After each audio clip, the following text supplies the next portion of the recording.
Purdy out of the shotgun, drops a couple of steps, going to take a deep shot to Brandon Ayuk. It's deflected and caught. Cousins, first read taken away. Left side, he throws. Wide open pitch. From being able to make a play on that football. That's where we're so good last year. The red zone. Nix evades the run. Nix the fake. Another fake, and he spins into the end zone. They're going to get a free play.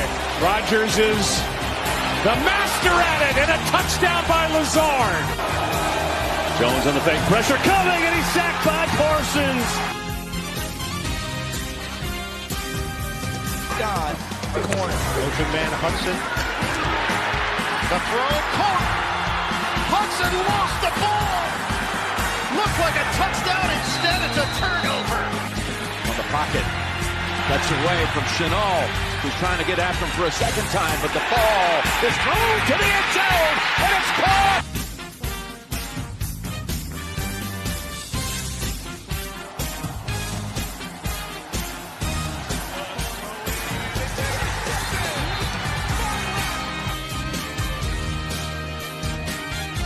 On it to McCaffrey, right up the middle, and a stiff arm, McCaffrey for 6.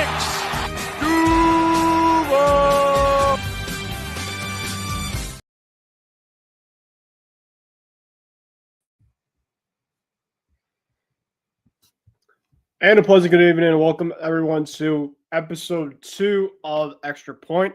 I'm your host, Ben Cruz, and how is everyone doing tonight on a Tuesday evening? It is September 16th. Yes, September 16th. And folks, we have a lot to get into on tonight's program. I'm very excited to do tonight's program. I am going to be solo on tonight's program, but I'm excited, obviously, to give it to you guys. Before we obviously get started into the program for tonight, right down here on the ticker bar down below, as usual, make sure to follow us up on our socials at the MI6 and the IM6 Sports Network. Obviously, you could follow my stuff right down here on the ticker bar down below. But obviously, if you guys, of course, like what I'm going to give you guys tonight in terms of our football coverage, make sure, of course, to give us a smash, subscribe. Obviously, it helps our viewerships for sure. And, of course, follow my Twitter down below at BenCruz144. You guys obviously can find us on Facebook, on YouTube, Instagram, Twitter, you name it. Of course, for myself, I post a ton of stuff over on X in terms of stuff throughout the football season, and of course, with my Patriots, my team itself. So of course, if you would like to have that stuff out, by all means, feel free to do so. Obviously, throughout tonight's program as well too, I will be reading comments for those that do come in and would like to watch the episode. So of course, if you'd like to put the comments in, I will be glad to look at those for sure as well. Another thing as well too, really quick, is what our showdown is going to be for tonight. So tonight's program, we are going to get into the NFL player injuries to start off. There is a ton of player injuries that happened in week 2. I also obviously want to talk about week 2. As we concluded week 2 of the NFL season already, crazy enough, this past weekend.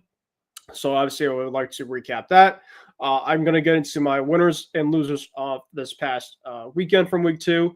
And then we're going to look ahead to week 3, as we have, of course, a lot of great games, of course, coming up. We're going to do the spread lines and, of course, the predictions like I was doing with Isaiah 2 weeks ago for week 1. So strap in. Hope you guys enjoyed tonight's program. And without further ado, let's get started on tonight's program of Kicking It with Cruz.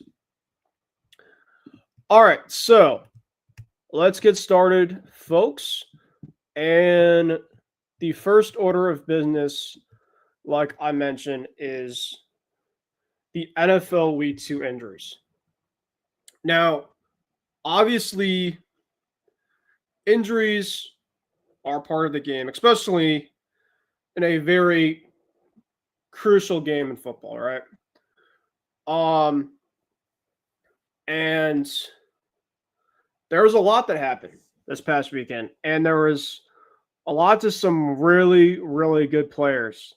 Of course, you never want to see anybody get hurt, but there is a ton of critical injuries that transpired. And obviously, the big one that occurred was Bengals quarterback Joe Burrow. Obviously, Joe Burrow is the heart and soul of the Cincinnati Bengals, and he got hurt in their the Week 2 win against the Jacksonville Jaguars.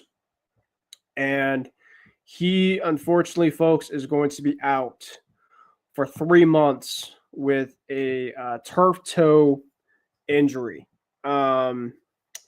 This is going to have surgery, and 3 months minimum. It sucks, for not only for the Bengals, it sucks for Joe. Obviously, Joe's been dealing with a ton of stuff just for himself personally when it comes to injuries. And, for the Bengals, this really comes down to the season essentially kind of hinges on this, right? Because Jake Browning, obviously, he came in for Burrow a couple years ago when Burrow got hurt a couple years ago and did a pretty good job. But you have to just think, this is now on a countless occasion with Joe where he's gotten hurt, unfortunately. The offensive line still kind of plug and play. The defense still is kind of a train wreck for the team, and where they really haven't addressed it. So, really now it's the Bengals, in a quarterback, group with Aaron Rodgers and Lamar Jackson. It's a really massive downgrade, obviously, with an injury like this, that's going to be a prolonged injury. The Bengals obviously are 2-0, and I haven't really checked the rest of their schedule, but, this is, of course, a massive, massive loss. So it was big for the Bengals to come back in the game against Jacksonville. Jake Browning obviously did a pretty good job, but it's a massive, tall task. It really is, especially, no matter how good of a backup you are, when you have to come in and replace one of the best quarterbacks in football, it's not an easy task. And my thoughts go out to Joe and his family, as it's just another year with Joe Burrow in recovery, as he is going to be out for the foreseeable future with the team. So probably not until probably won't see Joe probably until about early December, and that could be about like a best case scenario. So it sucks for the Bengals. That really does. Jets quarterback Justin Fields. Justin Fields had an absolute horrific day for the New York Jets and their loss against the Buffalo Bills, where they lost 30-10. And Justin Fields went 3 of 9, 3 for 10, I'm pretty sure, for just 30 yards, I'm pretty sure. It was a complete, utter dog crap performance by Justin Fields and the Jets offense. It was, after a pretty solid week number 1, yes. Justin Fields, 27 yards passing, 27.3 completion with a 39.6 QB passer rating. That's really, really hard to do, no matter what type of quarterback you are. But Justin Fields is currently in concussion protocol. Aaron Glenn said that earlier on this week. And we will see if Fields be ready to go when the Jets go over to Tampa Bay this upcoming Sunday. So that's another injury. And then we had another injury that happened, and this was one where one of the key players for the Chicago Bears, quarterback Jalen Johnson, Pro Bowler, is now out indefinitely with a groin injury, sources tell me, and Courtney Cronin. The team is still evaluating the full extent of the injury, whether surgery is sidelined, and how long Johnson will be sidelined. For obviously for a Bears team that is 0-2, and they're trying to get themselves kind of back into playing, football that they think that they can get themselves to win with, especially bringing a new coach and Ben Johnson. This is a big loss, for a Bears team that really needs everything they really can have to have a season. And, the first 2 weeks for the Bears, obviously the first week where they had a pretty decent first half against the Vikings just to choke it away. And then last week, their defense just got absolutely their doors blown off against the Lions. So they're trying to get themselves back on track. They're going to be taking on Dallas this upcoming Sunday. Another injury. This was from Jeremy Fowler. Ravens Pro Bowl edge rusher Kavian Cavanoy, one of my former players among Patriots, bracing potentially multiple games to a hamstring injury that happened on Sunday per sources. Vanoy led the team in sacks last year. 12.5 is hoping just for a short-term injury. The Rams plays cornerback Akello Witherspoon due to a broken clavicle. Now, we don't know about this one. This one doesn't seem to be as serious, but watch out for the Commanders and Jaden Daniels. He suffered a knee injury. This was according to Adam Schefter as well. It's not believed to be serious, but it remains to be uncertain whether Daniels will be playing come Sunday. And then the last big one is 49ers quarterback Brock Purdy. Brock Purdy is dealing with a toe injury, just like Joe Burrow. And Purdy is going to be missing about 2 to 5 weeks. The Niners are 2-0. They had a win first game against Seattle, and then last week against the Saints. So there's just in 2 weeks already, folks. There is a lot of injuries, and unfortunately, that's the part of the game. A lot of big injuries that have happened. And another thing too with the Niners is George Kittle was out last week. He's currently battling also, to say the least. So, and then also too, a couple other ones that happen from Carolina. Panthers Robert Hunt has torn biceps. He's going to be going to the IR with surgery. And the center, Austin Corbett, has an MCL in his left knee and will also go on IR with the possibility of return. So those are two really massive losses for the Panthers. They're going to be taking on my Patriots in 2 weeks, so that's obviously massive news for them. Panthers this weekend will be playing. Give me 1 second here. They're going to be taking on the Falcons at home. So that's definitely something to look out for them. And then the last bit of news is Aaron Jones. He is going to be going on the injured list as well. So, you talk about just injuries all over the place, right? Like I was talking about. And hopefully, we don't have to kind of talk more about it next week. I wouldn't be shocked about it because it's a week-to-week type of game. It's a contact sport.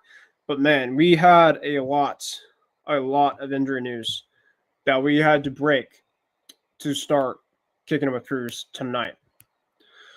All right. So, with that being done, we are now going to go to our Week 2 recap. So, obviously, there was a lot of great games that happened in Week 2.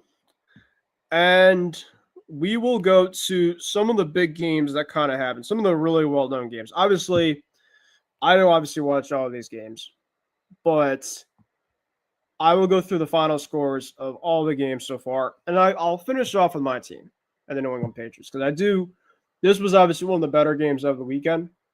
So obviously I want to kind of give my thoughts and just let you guys know in terms of how I felt about that game. So let's talk about the Eagles-Chiefs game. because obviously that's the Super Bowl rematch from this past Super Bowl. The Chiefs, obviously, they were 0-1 coming into this game. They were trying to have a bounce back as their home opener. Eagles, obviously, they pulled out a win against Dallas in the first week, and they're trying to go to 2-0 and go to a really hostile environment in Kansas City. Pull this game out. It was a lot lower scoring than I anticipated. I mean, you look at the stat leaders in this game. Jalen Hurts, 15 of 22, only 101 yards passing. Saquon Barkley, 88 yards rushing. He did have a touchdown. And then the receiving leader for Philly was Devontae Smith, 4 catches for 53 yards catching.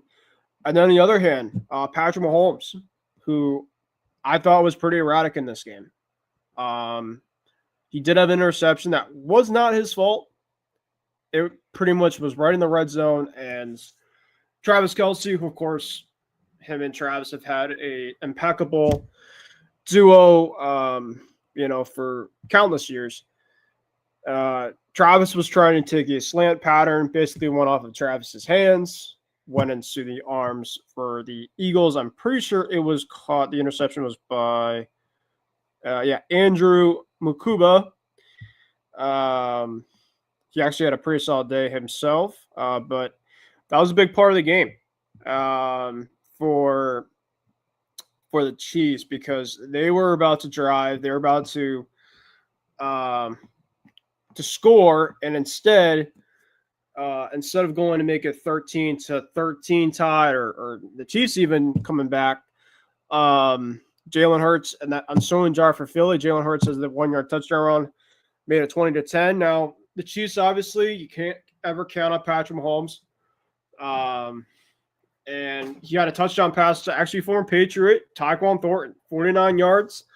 That's actually was one of his better throws of the day, because Patrick Mahomes did miss a lot of receivers, including a deep ball throw that you just never see much from Patrick Mahomes. I mean, the guy was completely wide open. He threw it there, just overthrew him. So that was obviously very, very jaw-dropping, to say the least. But I will say, Kansas City, I think, really is missing the loss right now of Rashee Rice, for Kansas City, and Xavier Worthy. I mean, those are two of their main receivers. I know, obviously, they have Hollywood Brown. They have, Juju. They have a couple other guys, but those are kind of really not like his main pieces. I mean, Travis is obviously kind of the main guy. And Pacheco is not the same guy he once was. Let's be real. That Kansas City front, too. The offensive line. Patrick Mahomes got sacked. He only got sacked twice. But I also felt like he was getting pressured a lot in this game. Eagles, we talked about in terms of them trying to get a pass rush in the first week against Dallas. Their defense was a lot better in this second game against the Kansas City Chiefs. And I don't know if it was because the Kansas City Chiefs offensive line was banged up. I know, obviously, the left tackle went out, but it just felt like, Mahomes was just running for his life to even give Kansas City a chance in this game. But, man, what a big win for Philly.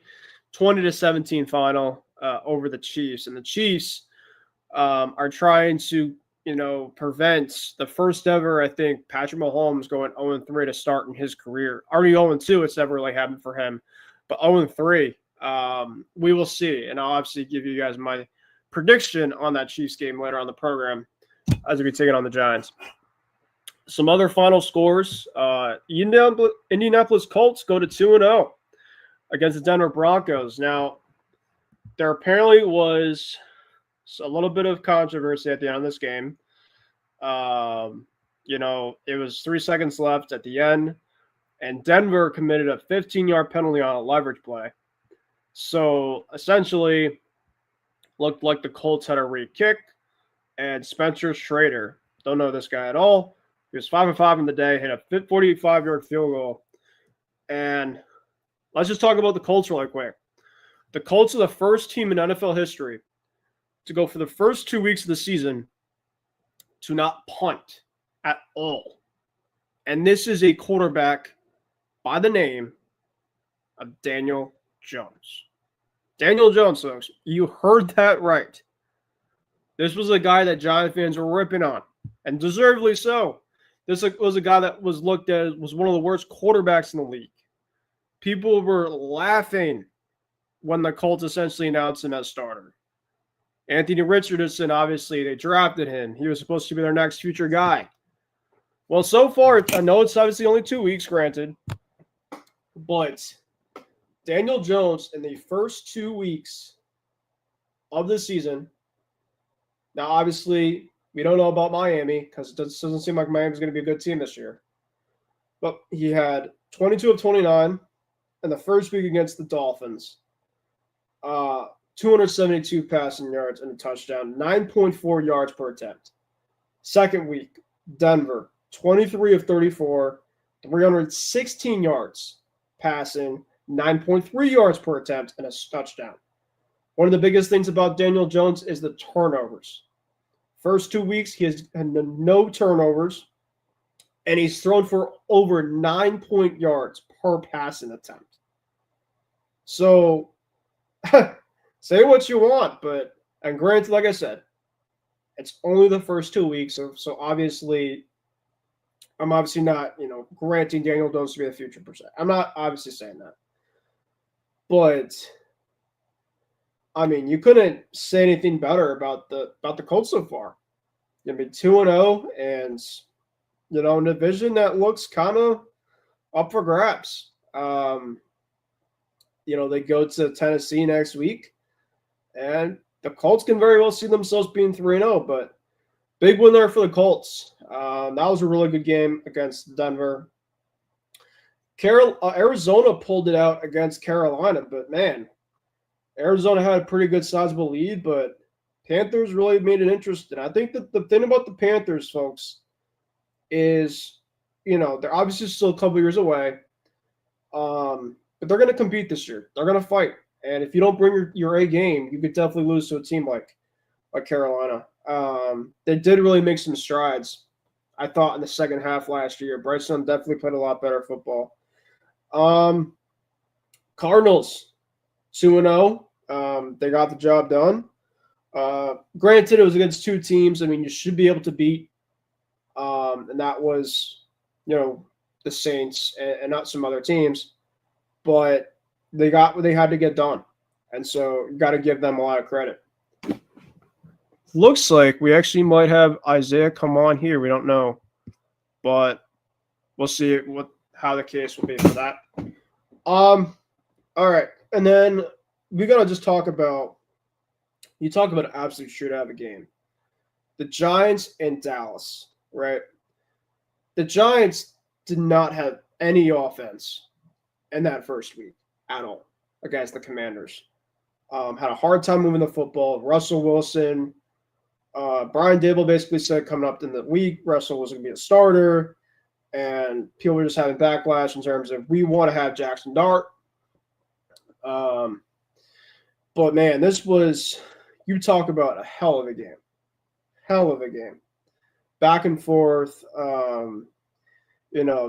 Russell Wilson, for those specifically that think that Jackson Dart was going to be taking starting reps, definitely not this week. Definitely not this week, because Russell Wilson definitely earned it. Yes, I obviously knew that he threw a crushing interception in overtime. But you went 30 of 41, 450 passing yards, and 3 touchdowns. That's pretty good. That's pretty good for a Giants team in which they have had quarterback issues for so long. And obviously I know that Russell Wilson is not going to be their long-term answer. But he's a perfect stopgap quarterback. And, against a team in Dallas that you have to go back and forth with, I mean, you got to tip your cap. I mean, that was like a vintage Seattle Russ, really. And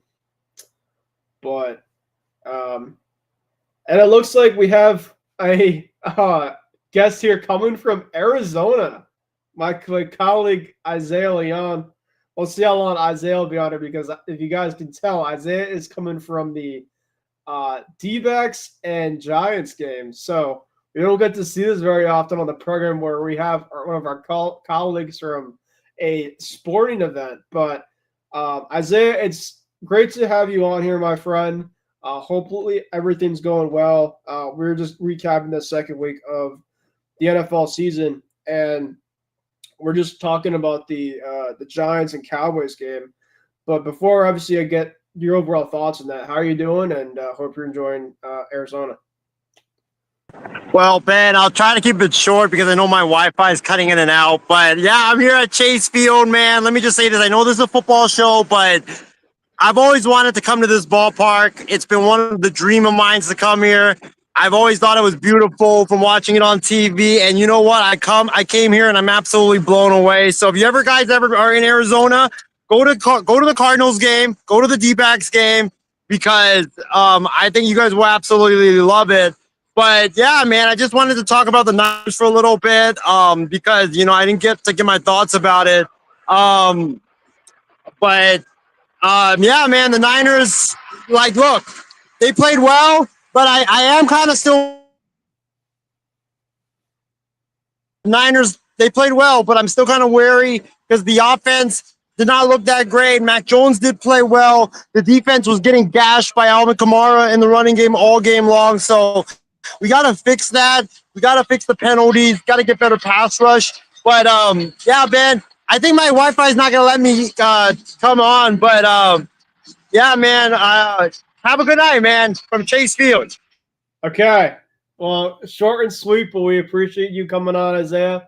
Yeah, so really quickly talking the Niners Saints. Mac Jones, like you mentioned, our former quarterback with New England from a couple of years ago. Mac was very solid. I know obviously it wasn't against a great Saints team defensively, but to come in, especially without Brock Purdy, and put on a performance like that, he was one of my winners of the week. I kind of like low-key the way that he obviously played.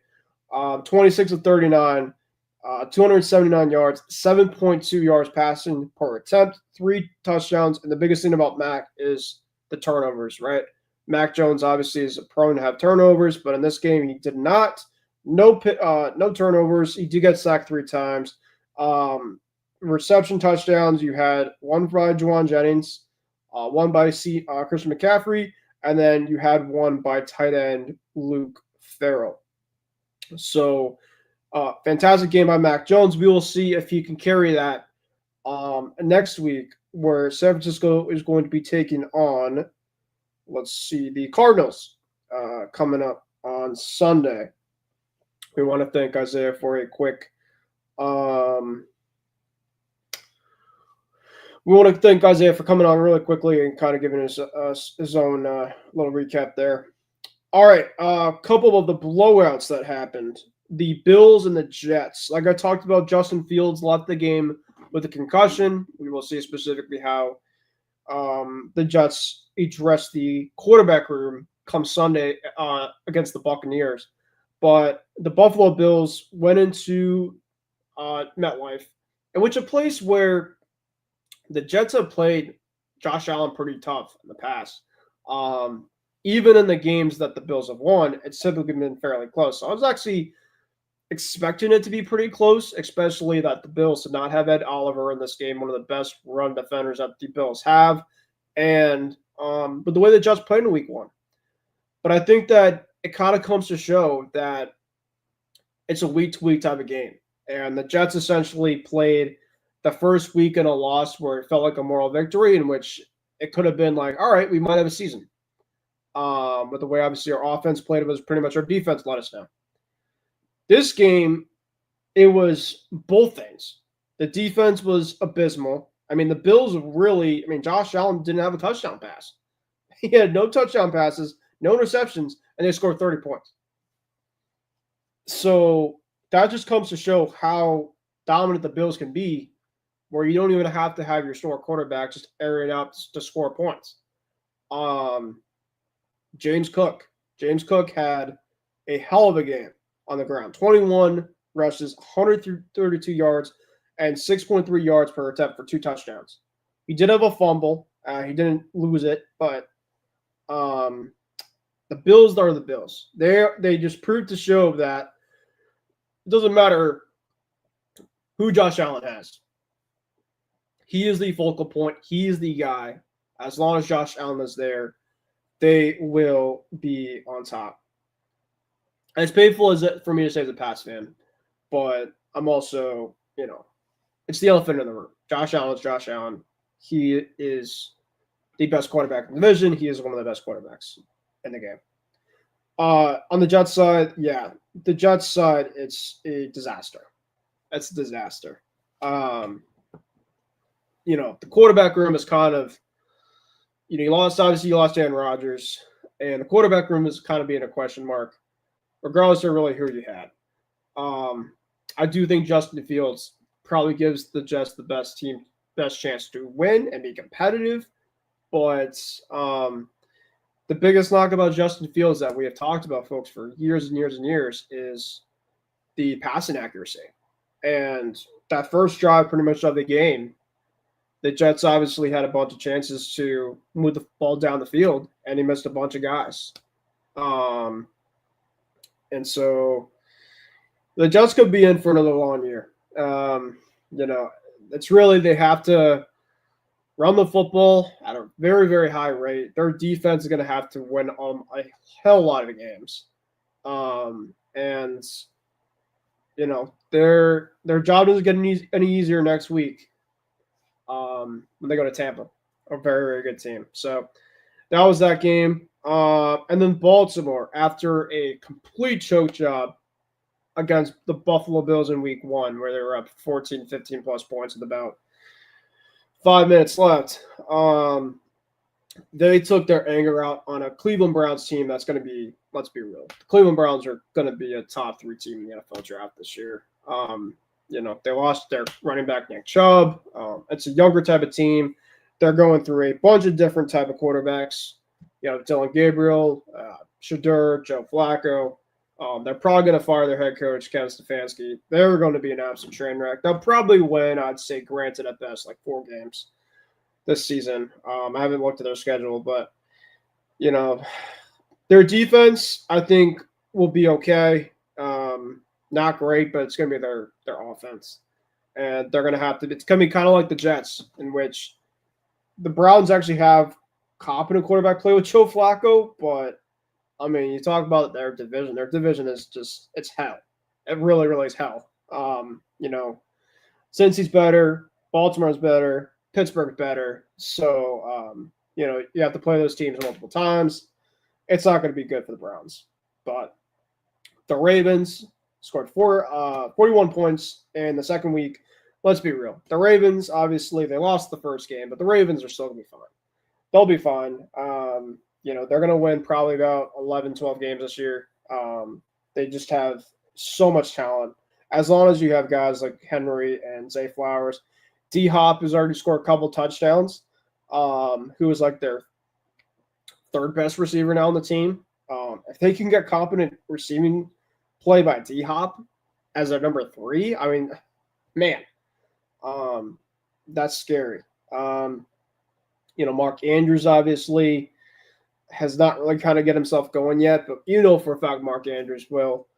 He is that type of dude. They even have Isaiah Likely in this game, and Isaiah Likely is a very good tight end as well too. So, Lamar had 4 touchdowns, and neither was to the tight ends. Two of them was to Devontae Walker. I have no idea who Devontae Walker is, but he scored 2 of their touchdowns against Cleveland. So it just kind of comes to show that they have so many guys that can score for that Ravens team. So that was the final, 41-17. A couple other quick final scores before we get into next week. The Seattle Seahawks with a massive win. They went to Pittsburgh and spoiled the home debut of quarterback Aaron Rodgers.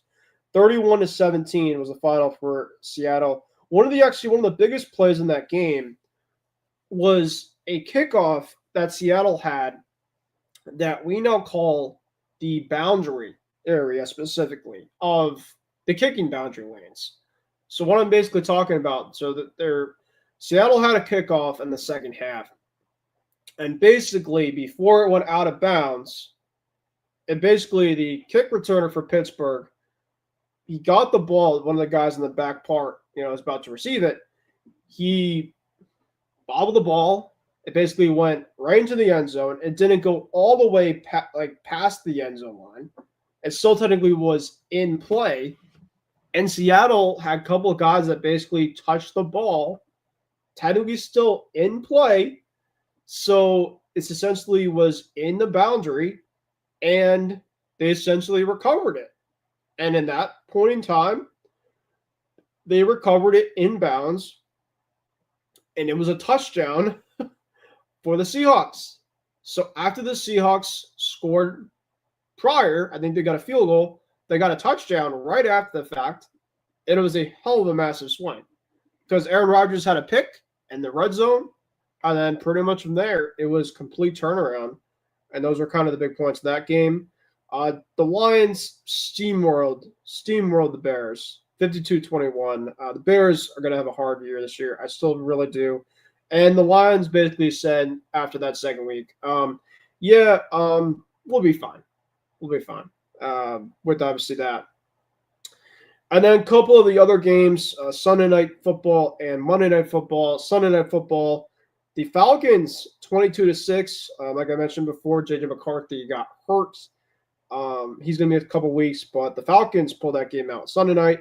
And then the Bucs with the late 6-second left on the clock, Rashad Wright with a touchdown run. The Bucs with a 20-19 victory over the Texans to pull that game out. And then the Chargers with a 20-9 win over the Raiders. Khalil Mack left the game. And then I didn't get it to my Patriots.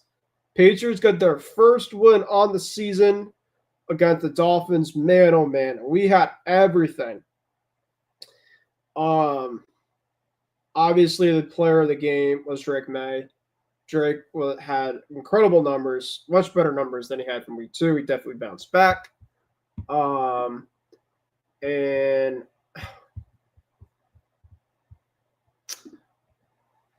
Drake went 19 of 23 for 2 touchdowns, no interceptions, and Ramondre Stevenson too. We got to talk about Ramondre Stevenson really quick.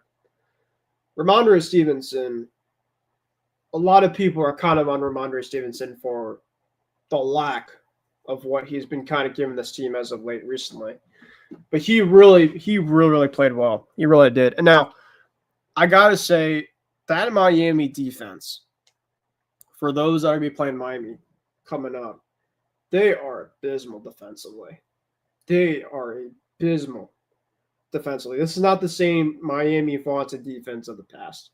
It really isn't. They're going – the first week, the Dolphins gave up 33 points. The second week, they gave up 33 points. So total combined, the Dolphins defense has given up 66 points defensively. Yeah, I mean, I think it's going to be the Jets and the Dolphins as the last two teams really kind of going back and forth. And it's funny because, if both teams lose this upcoming weekend, which I'll talk about and make my picks, we could very well see a winless team by both teams come week 4 when they play each other down in Miami. So, Miami is really in for a tough one, coming up. And their coach is definitely going to be under the hot seat. I really have to say. I really do. I think that the players have really kind of lost a lot when it's come to McDaniel. And Tua. I mean, you just don't know about Tua when it comes to his health. This has, of course, been a guy. He's very good. He's a very, very good precision passer. Very, very good precision passer. When he gets going, it could be ugly. And obviously, he had his moments in that game against the Patriots, in which the Patriots' defense was not good in this game. However, in the second half, when the Patriots had to make a couple stops late in this game, they did. And obviously, the interception that Marte Mapu had, a fantastic play. The biggest thing about Tua that I think if he's slowly but surely, I think teams are starting to figure out is if he does not get to his first read, that's where he essentially tends to kind of crack a little bit. If you get him on the run a little bit, that's where he's a little more vulnerable. He's not made to be a moving, mobile, on the run, throwing type of quarterback. That's not who he is. He is basically balls out, throw type of thing. He is very Joe Burrow-esque, quick type of anticipation throws. That's really what Tua Tagovailoa is. He is very good at that. Very good guy throwing outside the numbers too. Very, very good quarterback at that. But the line play for the Dolphins is just a mess.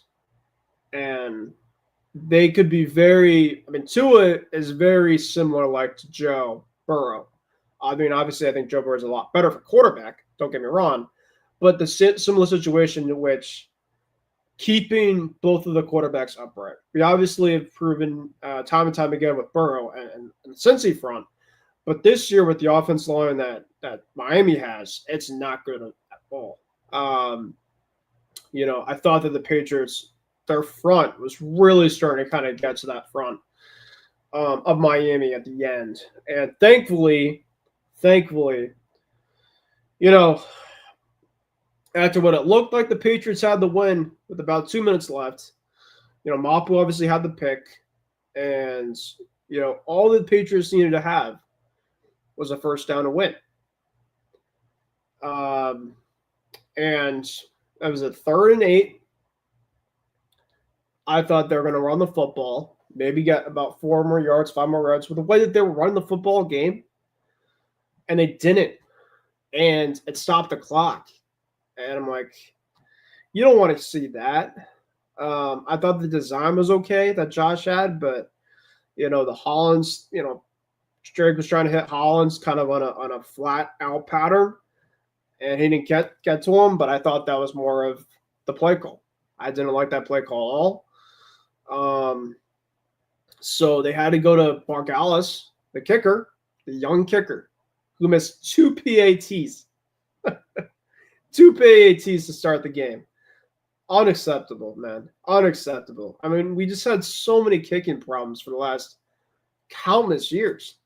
I just don't understand when this is going to stop. But we still have kicking problems. But he did make a critical kick in this game. So that was big. And they needed it to go up 6. And then the Dolphins had the ball back. They ran down the field, and it looked like the Dolphins took the lead for a second. Tua found Devin Achane, who is a fantastic running back. Very dangerous out of the backfield. He already had 2 touchdowns in that game. I believe already 2 touchdowns, I'm pretty sure. And he looked like he was about to have another one. Tua essentially found him on a slant. I forgot. I think it was maybe Spillane who had an awful day for the pass. Linebacker whiffed on a tackle, and then he basically went the distance and scored.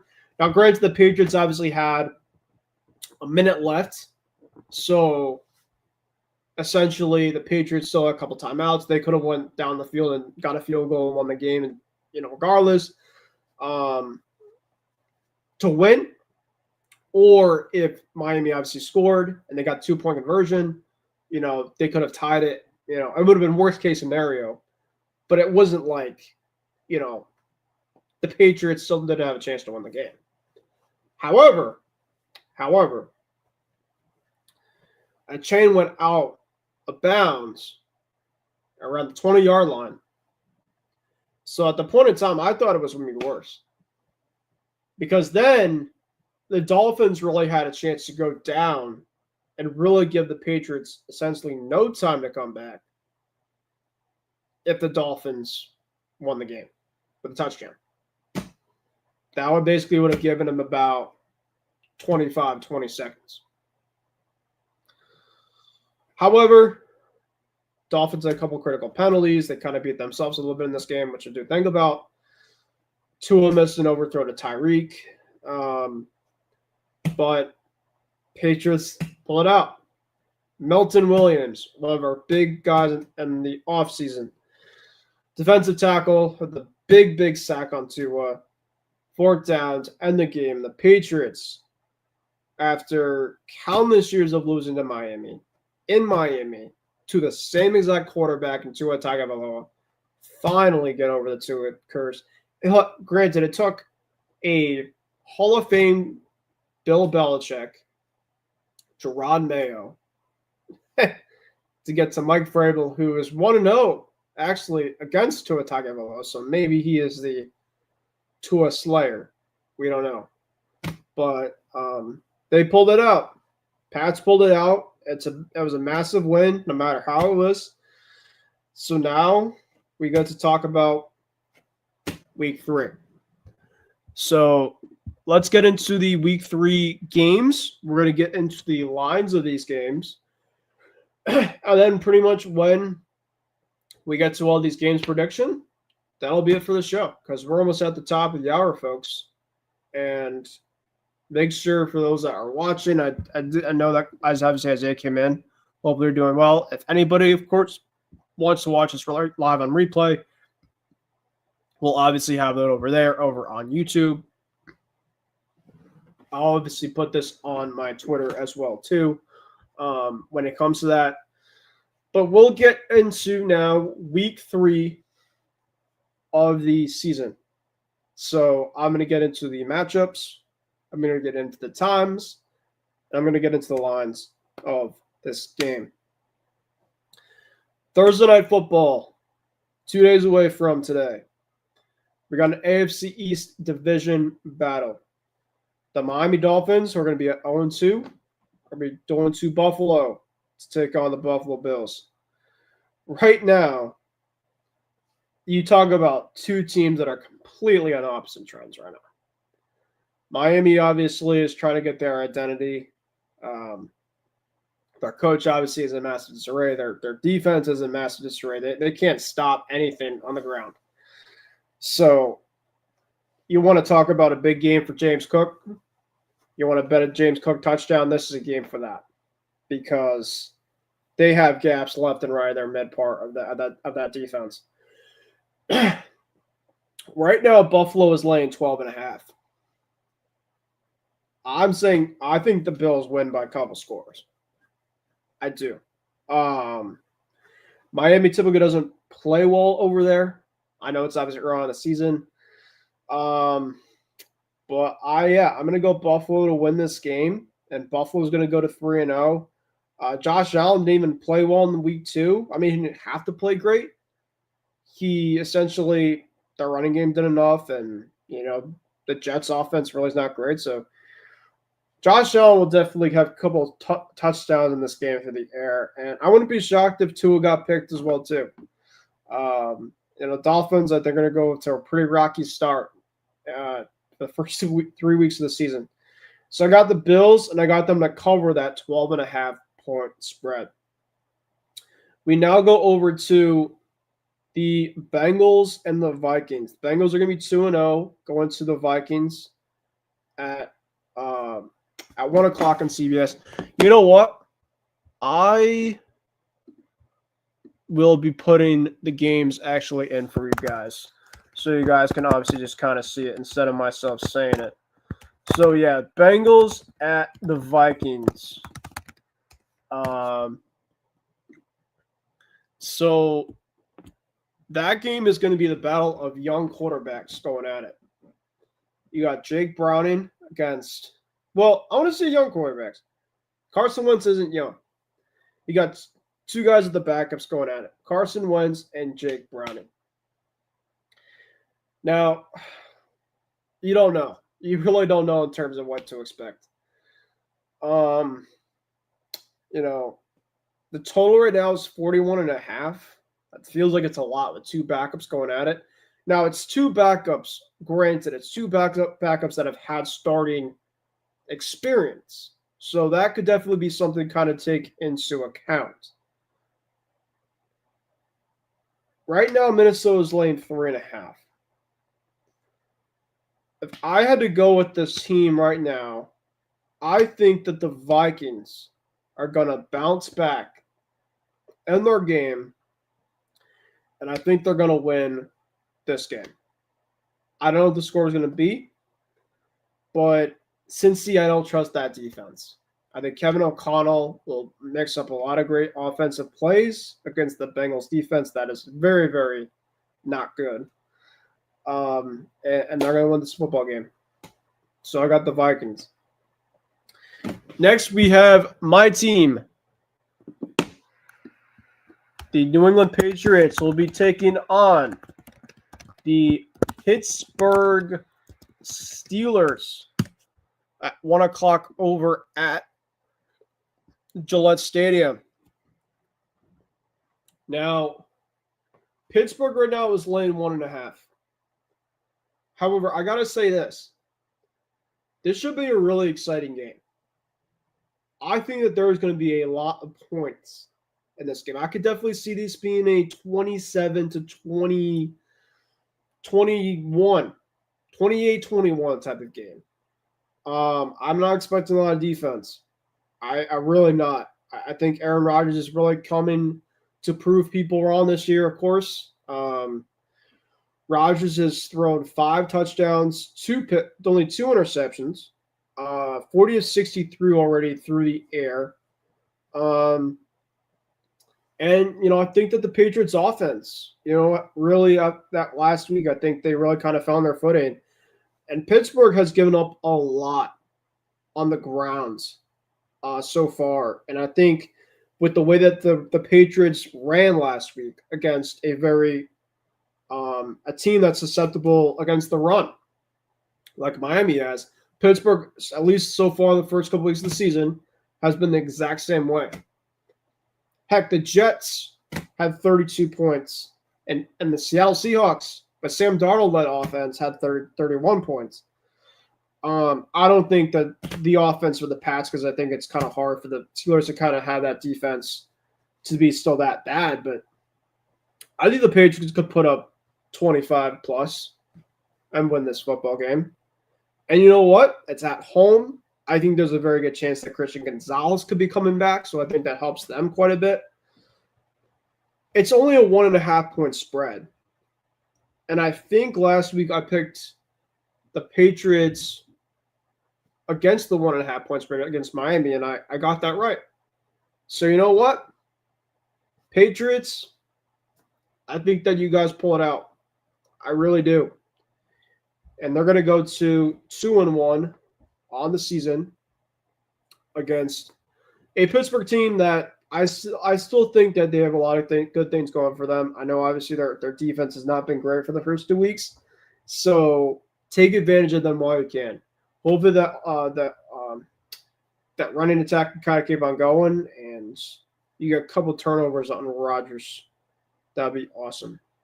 So I do have the Patriots pulling that game out. Now we go to the Colts and the Titans. Colts and Titans.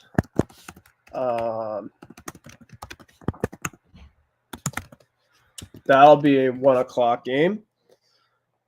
AFC South showdown now. This game is going to be tough because I do got to say, Cam Ward has not been the Titans' issue. The starting quarterback, by the way, for the Tennessee Titans, for those that don't know. But, man, the Colts offense is just, at least the first couple weeks, is just peaking at an all-time high right now. They really, really are. So, I mean, it's really, really hard to kind of bet against the way that this team is playing personally right now. I mean, they have not punted once. They probably obviously will have that streak snap next week. But I think I can feel pretty confident right now. The Colts can find a way, even if they don't score as many points as they typically have had the first couple of weeks.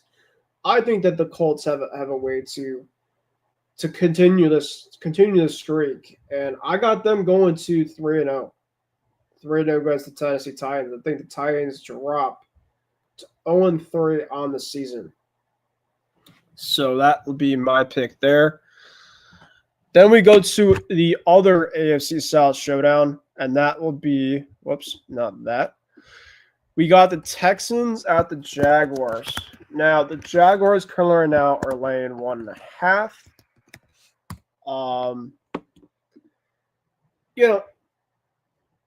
Texans are 0-2, but they played two very, very good teams. The Jaguars, obviously, they allowed a tough loss last week against Cincy.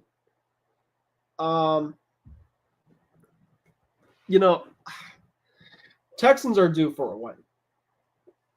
They've been close in the first two games. CJ Stroud just has got to be a lot better than he has been. I know obviously their offensive line is an absolute shambles. But I do think, Jake Browning, no offense to Jake Browning, but the Jaguars defense really had a hard time against Jake Browning last week. The Texans, I think, find a way. So I got the Texans in a upset over the spread line.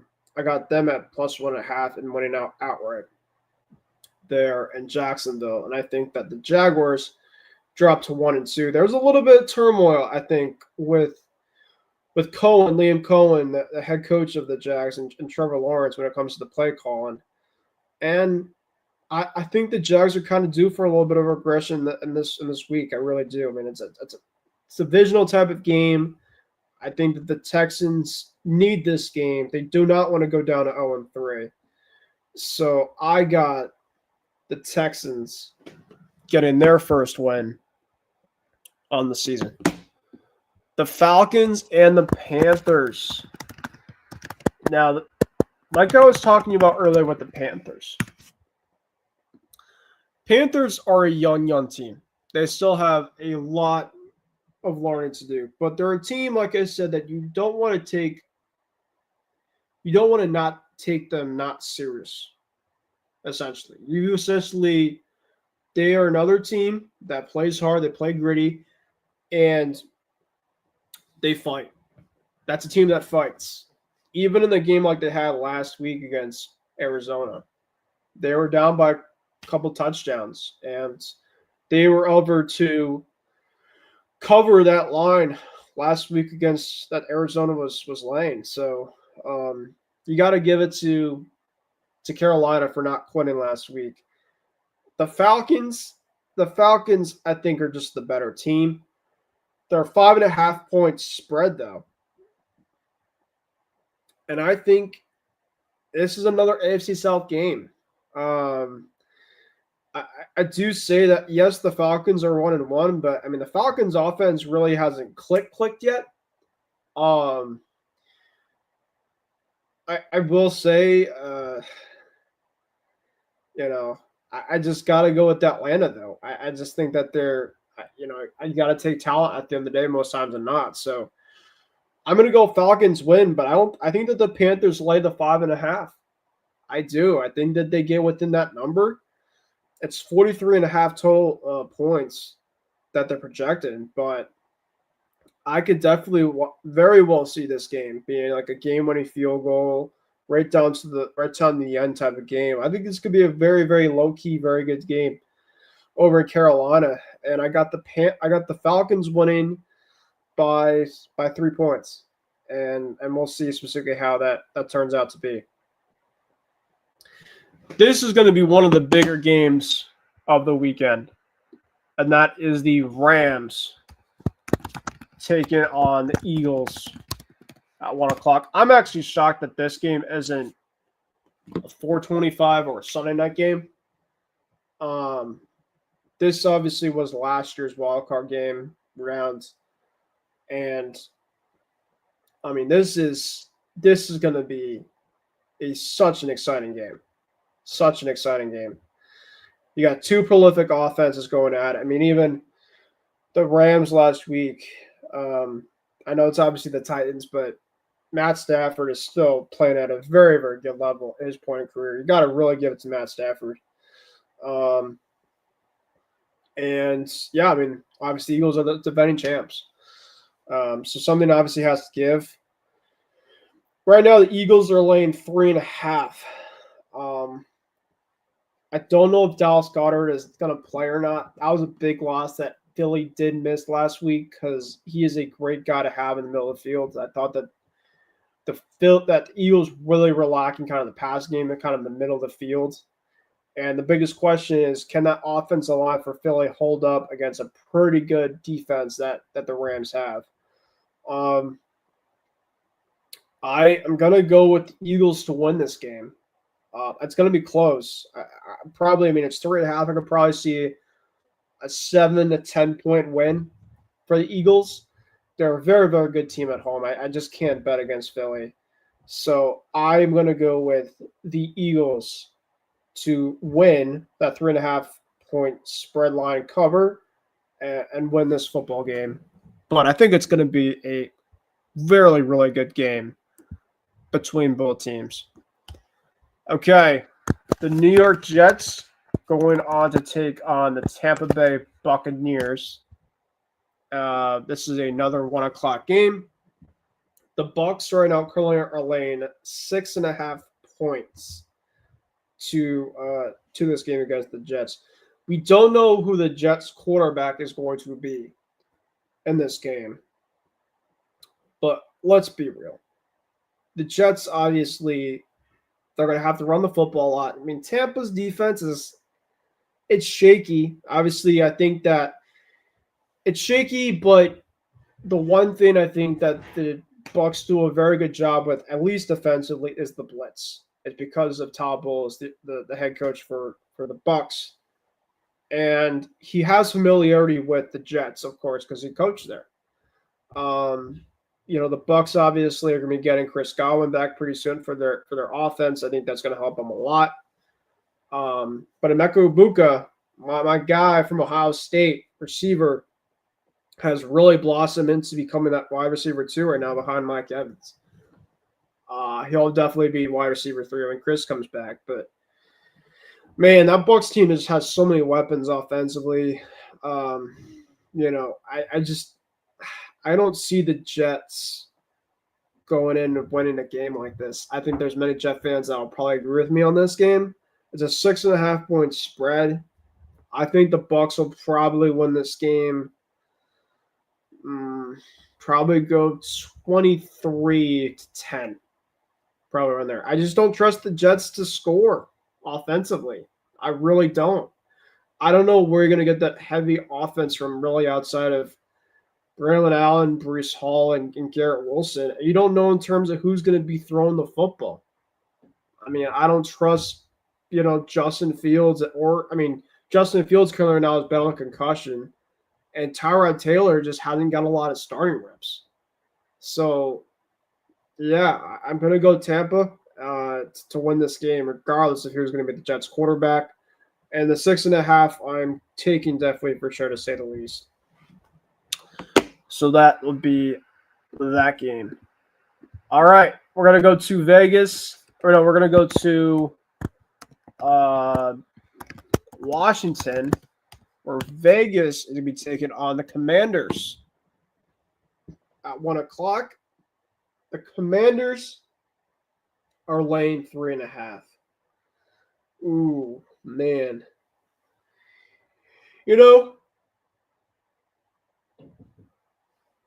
Sorry, when it gets to past midnight. This is obviously kind of where I get exhausted, but bear with me, folks. This could be a very fun game.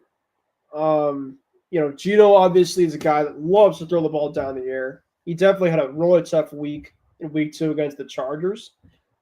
But Geno can ball. He really can. I wouldn't put past him where he has a bounce back in week 3 here. We don't know about Jaden Daniels' health. That's obviously a biggest factor in terms of what my decision is going to be. I do think he does play. I really do. I mean, Austin Eckler is going to be out long term. They did bring in Chris Edmonds to be with that rushing attack that the Commanders have. But I have to go with the Commanders at 3.5. Yeah, I'm going to go with the Commanders. I thought that the Raiders' offense, you have to obviously get a lot more than you did in the second week. So I'm going to go with Commanders in that game over in Washington. All right, let's keep going before obviously I almost pass out here on air, which I do not want at all. That would not be ideal whatsoever. So let's try to keep it that way. Okay, next one we have is Green Bay at Cleveland.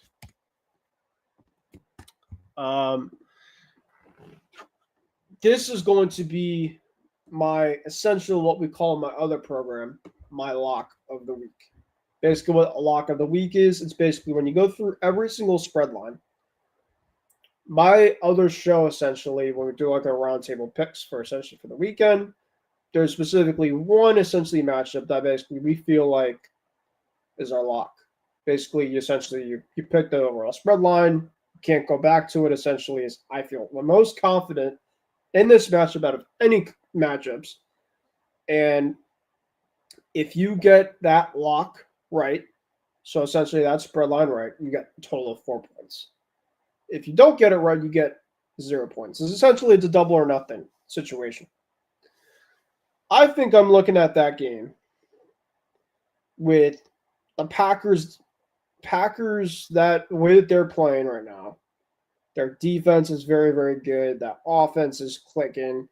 And the Browns just aren't a good team. They're not a good team. And, yeah, I just think I'm going to go with this as my lock. I mean, Joe Flacco, you're going to expect a 40-plus Joe Flacco to really just carry you through the air a lot consistently? No, right? You just can't.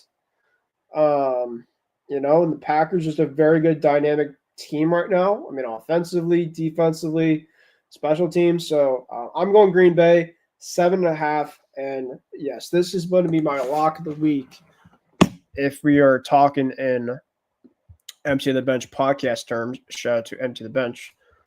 That would be my lock of the week. So we're out of the 1 o'clock slates for week 3. And we're now going to get into the 4 o'clock slates. Starting with a very, very intriguing matchup. You got the Denver Broncos and the Chargers, an AFC West battle. Chargers right now are laying 2.5. Man. I mean, Justin Herbert has been incredible these first 2 weeks. However, Denver has a pretty good defense. Yeah, granted, obviously, they gave up quite a bit against Indy last week. I just feel like the Chargers are kind of due for a little bit of a slip-up this week. I don't know what it is. Because after the first 2 weeks, typically after that third game, you just kind of feel like the tide's going to turn. Chargers are a 2.5-point spread. Denver is 0-1 on the road. The Chargers are 1-0 at home. You kind of feel like there's kind of be kind of like a hiccup at least for both of that. So I'm going to go for it. I'm going to go Denver in an upset at plus 2.5 and outright. Denver is going to go to 2-1, and the Chargers are going to get their first loss. So both teams will finish 2-1 by the end of week 3. But I do think this is going to be a very, very good game. I mean, basically, I think that both teams are pretty similar. Coaches, you got Peyton against Harbaugh, you got Nix against Herbert. You got the running game. I mean, Dobbins obviously played for both teams. Got pretty decent young receiving core that could definitely be explosive. So it's going to be a really good game. I really like that game for sure. But I'm going to go Denver in an upset. I think they find a way to upset there. All right. Next game we got the New Orleans Saints at the Seahawks. Now, the Saints, they're not going to be a good team this year at all either. They're kind of like, I'd say, the version of Cleveland over in the NFC. I will say, though,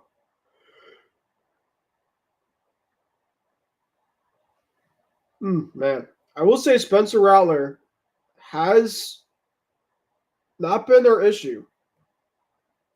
I don't think he's been massively their massive problem. I don't think that he could be there long term. I don't know if that's going to be the case for the Saints, but Spencer Rattler, I mean, QBR, it's not a good QBR. Not a good QBR for Rattler.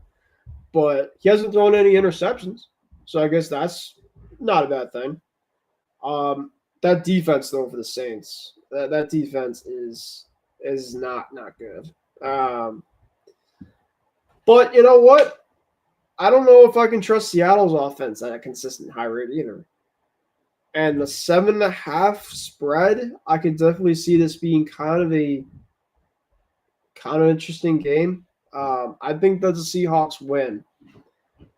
And they go to 2-1, the Saints go to 0-3. But I think it's going to be close. And I think that the Saints are actually going to be taking the 7.5 on this line. I don't think that the Seahawks are going to cover that 7.5 spread. I don't. But I do think the Seahawks are going to do what they can to win this game. And Seattle will go to 2-1. I also can't bet Seattle at home either. They're 0-1 at home. And I think that they're due for a home win. And it's against the Saints team that you should be able to handle. So, yeah, I think the Seahawks will win. But I don't think that, the Saints are going to win this game either. So that will be that game. All right, now we're getting to another game to look at. And this is a matchup with two NFC West teams.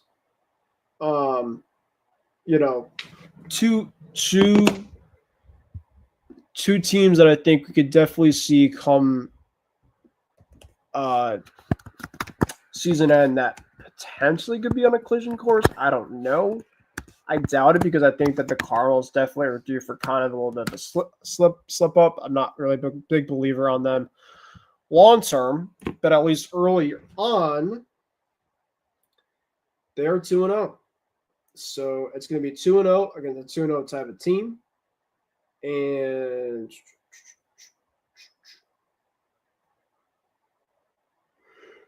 sorry, folks. I'm by a thread right out here. So bear with me. Let's see.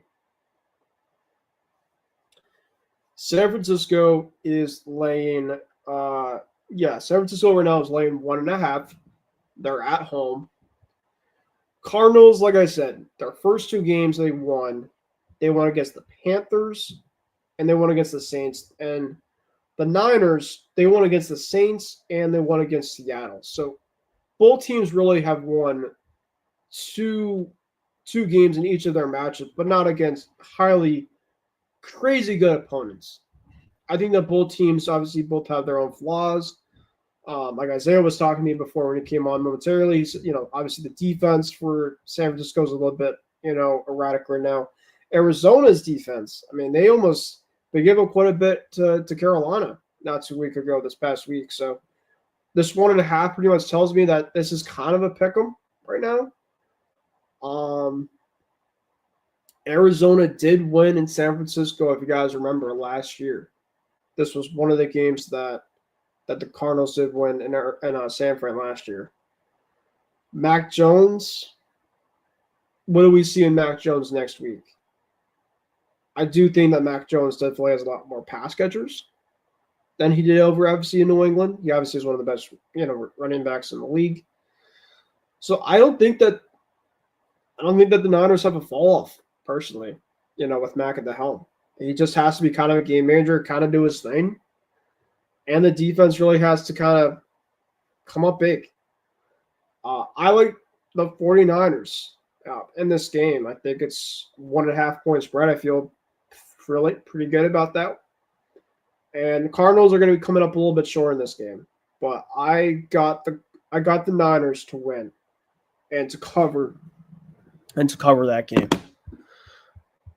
All right. Sunday Night Football. We got, honestly, 2 0-2 teams that realistically shouldn't be 0-2. Now, the funny part is it's one of the teams that's 0-2. You wouldn't be shocked about their 0-2. And then obviously you have the other 0-2 team that you're shocked about. Obviously, the one you are shocked about, of course, is the Kansas City Chiefs. Because the Kansas City Chiefs for years, Patrick Mahomes, it would be tough for them to just lose one game, let alone lose back-to-back games, especially the first 2 weeks of the NFL season. I don't think a lot of people expected that. And then you had the Giants, in which their offense with Russ in the first week was not good. And the second week, their offense was phenomenal, but their defense let them down.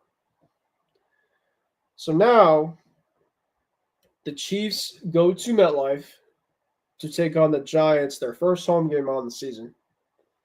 Sunday Night Football on NBC. The Chiefs right now are laying 6.5 currently.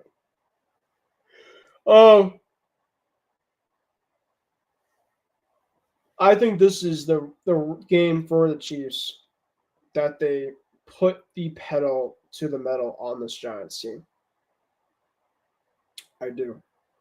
I think that Russ is going to have a really tough game in this one.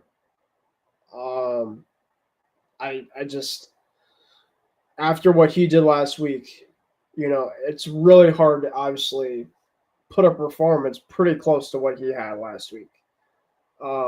And I would be very, very surprised if he had a performance within that. Patrick Mahomes, Russell Wilson. You got to go for the better quarterback here. And, the Chiefs had to face defensively. They had to face Justin Herbert, who I think is a very solid quarterback in the first week. And a guy that they essentially, Herbert, has played countless times. So eventually you knew for a fact there's going to be him at some point. And then the second week you had Jalen Hurts, but you had an incredibly, really, really good Eagles team with a very, very good secondary and a very good defensive front. This Giants team has a very good front. However, they've given up quite a bit of points to the first 2 games offensively. The first 2 offenses, Washington and Dallas. And,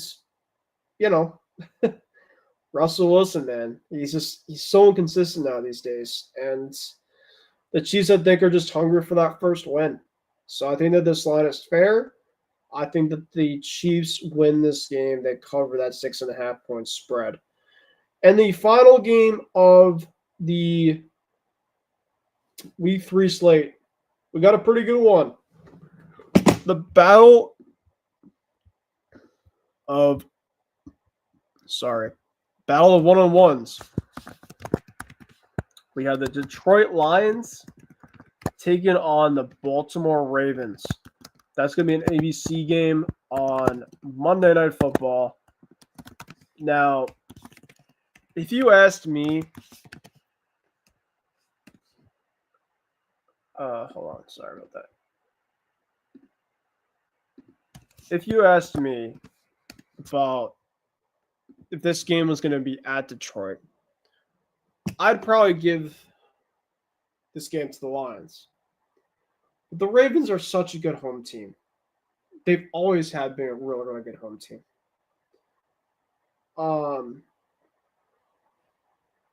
And I think it's going to be close. I mean, Detroit, obviously, they do a lot of good things. I think that Baltimore, if there's any susceptibility potentially defensively, it could be them against the run. The Lions do a pretty good running game with Jahmyr Gibbs and David Montgomery. So maybe they use that to their advantage. But I just worry about Jared Goff against that defense. I really do. The Ravens currently are laying 5.5. I think the Ravens cover that. They're at home, Monday night game. I think the Ravens come up guns blazing again. I don't think it's going to be as big of a blow like they had last week against the Browns, but they do enough. They do enough to win this game. So the Ravens will go to 2-1 on the season. Lions drop to 1-2. Well, folks, that'll do it. That'll do it for week 3. We got through all of the games and the week 3 slate. So that is going to conclude everything pretty much on our show for tonight on Kicking It with Cruz. So I want to thank everybody for watching tonight's program. I know obviously it was on the later side. Make sure, obviously, if you guys, of course, like what I mentioned tonight, or anything specifically within the Kicking with Cruz slate, past episodes, obviously, if you guys obviously kind of want to see what I have obviously coming up, feel free to message me on X or, of course, see this stuff here. You guys, of course, can follow us on the MI6 on Facebook, Instagram, and YouTube. Obviously, of course, you can see Isaiah and, of course, a bunch of other people on the show, and, of course, contact them with any type of sport questions, anything that, you guys obviously want to see from us. We, of course, would love to hear from you guys as well, too. And we can't thank you guys enough. Really can't. It's really, we do this stuff for you guys. It really, really, it means, of course, a lot to us. So that's going to do it for tonight's program on Kicking with Cruz. Like I said, make sure to follow us. We greatly appreciate that. In terms of our next show, I don't know in terms of when our next show is going to be on Extra Point. We'll keep you guys updated, probably on Facebook or an X or an Instagram. We'll make sure, of course, to share it out so you guys obviously can know. And we'll talk about week 4 on the slate. And yeah, that's going to do it. I've actually, right before we conclude tonight, I've been doing this show, Kicking with Cruz. This is really Extra Point. This is the Kicking It with Cruz Extra Point show. So that's, I guess, kind of how we're doing it. Kicking with Cruz NFL edition. But Kicking with Cruz, we got to kind of go back to for the other sports as well, too. Which hopefully I'll get to do at some point. But that's obviously besides the point. So I want to thank everybody for watching, everybody behind the scenes. And we will be back next week for another episode of the Extra Point. And we can't thank you guys enough. You guys have a great rest of your evening. Enjoy the games this upcoming week and weekend. We will definitely be recapping those next week. Hopefully, me and Isaiah would be both back to do the recapping of the shows next week. Of course, if we get anybody else on, we greatly appreciate you guys there. Also, make sure to, like I said in the past, like, comment, subscribe. We obviously want to get a lot of viewerships for not only this show, but in the previous shows and the shows upcoming. But hopefully you guys have a great rest of your evening. Thank you guys for watching that other episode of The Extra Point. And before we conclude, we would like to obviously give you guys the outro to conclude tonight's program. You guys have a great rest of your evening. Talk to you guys next time.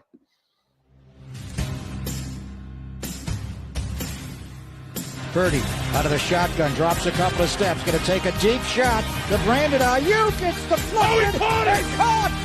Cousins, first read taken away. Left side, he throws. Wide open pick. From being able to make a play on that football. That's where we're so good last year. The red zone. Nix evades the run. Nix the fake. Another fake, and he spins into the end zone. They're going to get a free play. Rodgers is the master at it, and a touchdown by Lazard. Jones on the fake, pressure coming, and he's sacked by Parsons. God, corner. Open man Hudson. The throw caught. Hudson lost the ball. Looked like a touchdown. Instead, it's a turnover. On the pocket. Cuts away from Chenal, who's trying to get after him for a second time, but the ball is thrown to the end zone, and it's caught!